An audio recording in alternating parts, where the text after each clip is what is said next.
GoPro Hero 4 dito. So para sa mga gustong mag motovlog or mag action camera, isa kasi si GoPro ang pinaka sikat at pinaka quality brand na mabibili nyo. Yes, medyo pricey siya, pero kasi na-try ko nang bumili yung mga iba-ibang klaseng brand. So sa different brands na na-try ko, pangit yung quality, para ka lang nagsasayang ng pera. So napakasulit pa rin bilhin ni GoPro kahit medyo pricey nga. So dito meron tayong GoPro Hero 4 na pinahiram ng napakabait nating kaibigan. So please subscribe to her channel, Mami G Diaries.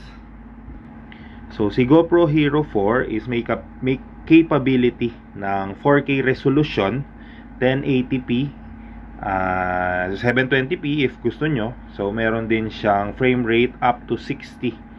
Ano ba yung FPS or frame per seconds?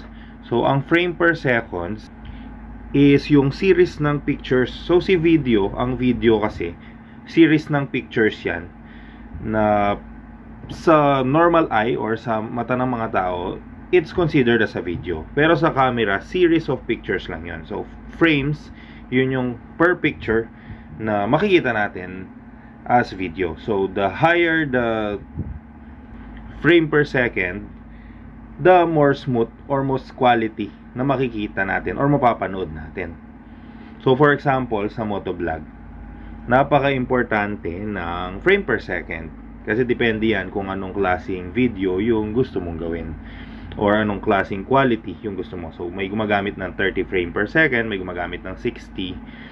Tayo ang ginamit natin for this video is 1080p 60 frame per second.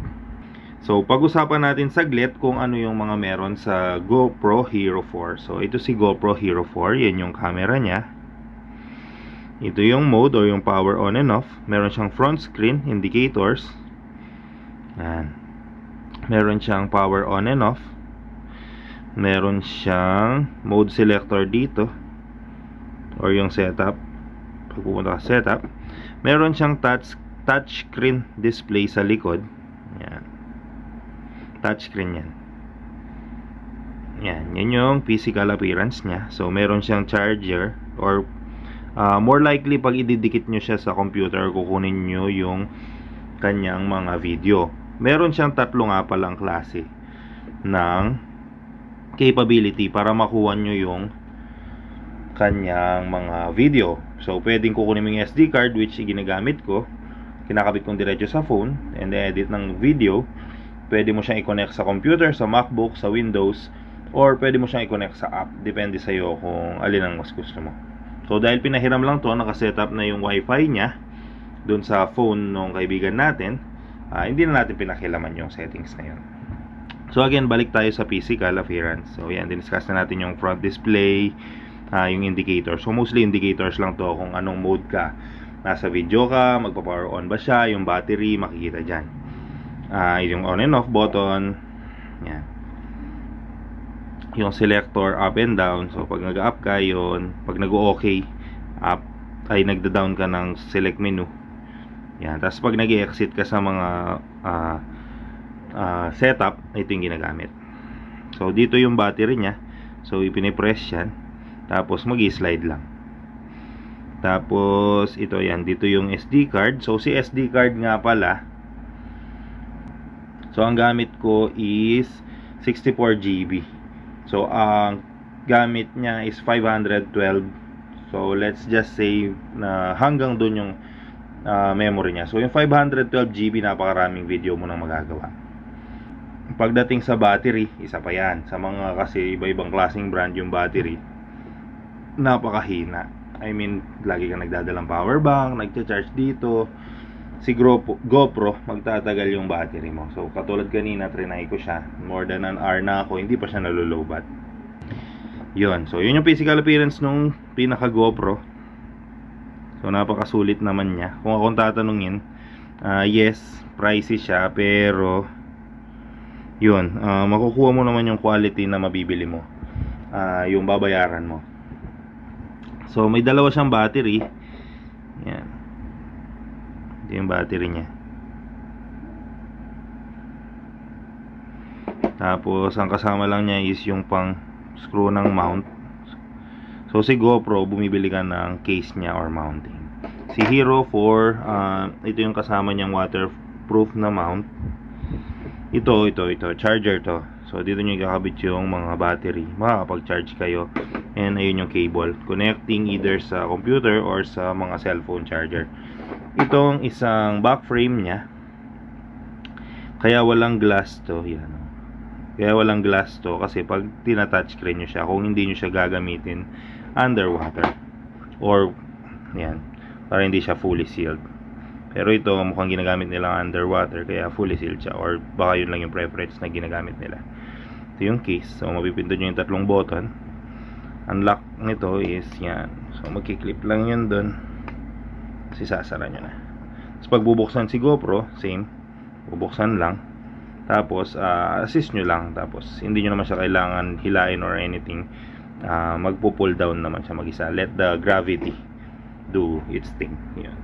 So yan si GoPro Hero 4. Masasabi ko lang is napakasulit kung talagang hilig nyo, kahit nga hindi naman career.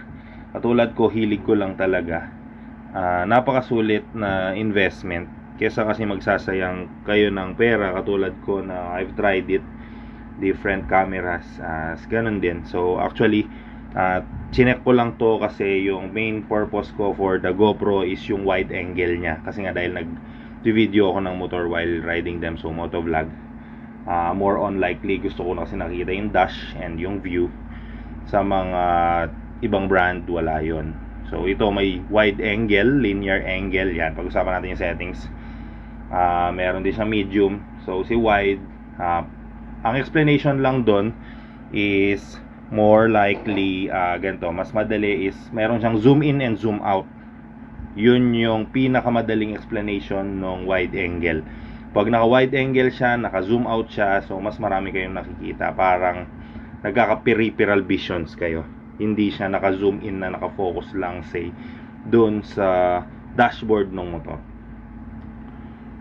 Meron din siyang ISO, so makokontrol nyo yun. Depende sa inyo kung anong settings ang gusto nyo. Siyempre white balance, si white balance, natataasan or nabababa nyo siya, may automatic din na option. So yun is the more on white, kung gusto nyo makita na pagano yung pagkaka-white niya, kasi depende kasi sa lighting. For example, may mga times na maaraw or sunset, 'di ba? Medyo orange yung sun. So yung white nung KTM, yung white part niya parang magiging orange. So nagbi-blend yung color. So doon yung nako-control yon sa white balance. So si GoPro, even the Hero 4, offers a lot of control. So manual control. So nasa inyo yon, pwede nyo rin automatic. Depende na lang sa inyo. So may manual naman siya, ma-check out nyo kung ano yung gusto nyong settings. Yan, so power on lang natin siya para makita nyo yung ina-explain ko kanina. So press nyo lang mga 3 seconds, tapos mga ganun din siya mag-on 3 seconds. Ayan yung indicator sa harap. No SD card kasi nasa phone ko yung SD card. Pero ayan. Wait, adjust natin. Yan, so ayan si GoPro. So ma-adjust nyo yan. So pwede kayong pumunta sa settings. Wala lang SD card. Yan. So may video settings yan.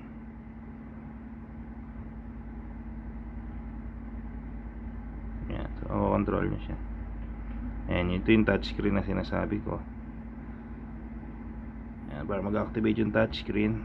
Yan, tapos touchscreen yung siya makakontrol. Again, kuha to ng GoPro 1080p 60 frames per second. So panoorin nyo na lang kung gusto nyo yung quality if you are considering the GoPro.